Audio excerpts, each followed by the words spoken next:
جوان تھا، ایک جوان، اس جوان کا نام تھا حبیب۔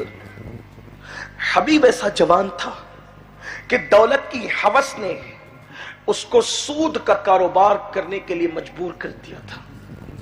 ہوس دولت بڑی بدترین چیز ہے۔ اقتدار اور دولت کی ہوس انسان کو یزید بنا دیتی ہے، اقتدار اور دولت کی ہوس انسان کو فرعون بنا دیتی ہے، اقتدار اور دولت کی ہوس انسان کو شداد اور بخت نصر تک بنا دیتی ہے۔ اللہ دولت دے مگر دولت کی ہوس نہ دے، اللہ اقتدار دے لیکن اقتدار کی ہوس نہ دے۔ یہ ہوس بڑی بدترین چیز ہے۔ اس کو دولت کی ہوس تھی، حبیب کو دولت کی ہوس نے سود کا کاروبار کرنے کے لیے مجبور کر دیا۔ وہ سودی بیاج کا کاروبار کرتا تھا، اور جو لوگ سود اور بیاج کا کاروبار کرتے ہیں اتنے بے مروت ہو جاتے ہیں کہ ان کو کسی سے محبت تک نہیں ہوتی۔ اور مسلمان کا بچہ بچہ جانتا ہے کہ سود کتنی بڑی لعنت ہے۔ اللہ کے حبیب صلی اللہ علیہ وآلہ وسلم ارشاد فرماتے ہیں، جس نے سود کا ایک لقمہ کھایا گویا اس نے اپنی ماں کے ساتھ 36 مرتبہ زنا کیا۔ 36 مرتبہ ماں کے ساتھ زنا، صرف سود کا ایک لقمہ۔ آج بڑی بڑی داڑیاں، خوبصورت ٹوپیاں، سفید لباس، بڑے بڑے ٹائٹل اور القابات، اور کہو کہ کیا ہو رہا ہے تو چوری چپ کے سودی کاروبار بھی ہو رہا ہے۔ کہ مولانا سب چلتا ہے، سب نہیں چلتا، سب نہیں چلتا، اسی لیے تو اسلام آیا ہے۔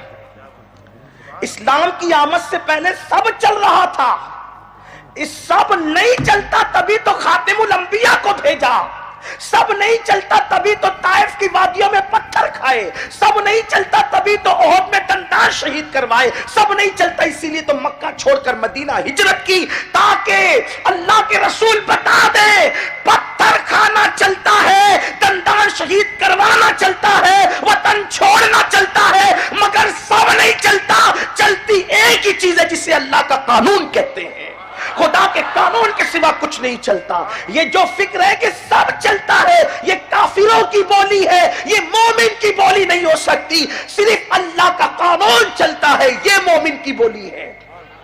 کون کہتا ہے سب چلتا ہے؟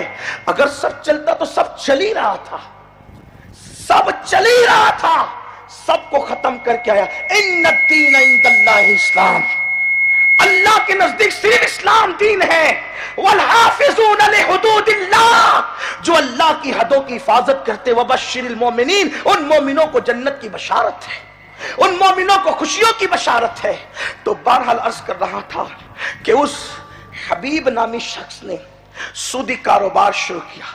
وہ لوگوں کو سود سے پیسے دیتا، لیکن اتنا بے مروت تھا وہ کہ جس وقت وہ کسی کے دروازے پہ جا کر کے کھڑا ہوتا تو اس سے لیے بغیر ٹلتا نہیں تھا، ہٹتا نہیں تھا۔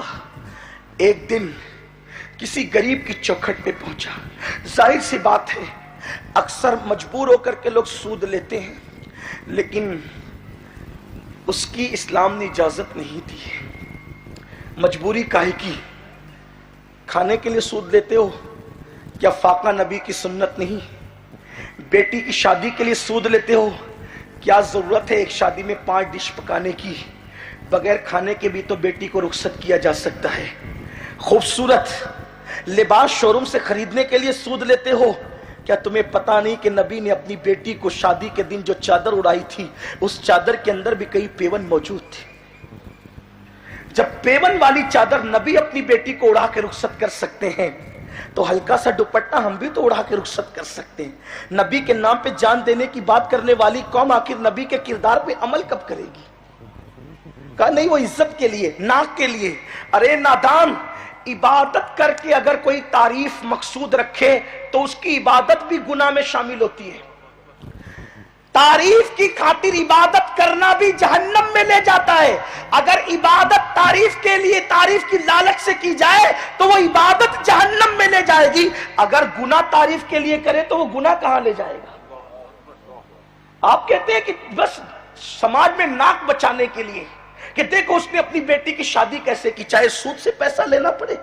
یہ جھوٹی شان ختم کرو، بندہ کسی کو عزت نہیں دے سکتا، اس لیے کہ مالک عزت صرف میرا اللہ فرماتا ہے وَلِلَّهِ الْعِزَّةُ وَلِرَسُولِهِ وَلِلْمُؤْمِنِينَ، اللہ کے لیے عزت ہے، رسول کے لیے عزت ہے، مومنین کے لیے عزت ہے، وَلَكِنَّ الْمُنَافِقِينَ لَا يَعْلَمُونَ، اور منافق اس کو نہیں جانتے۔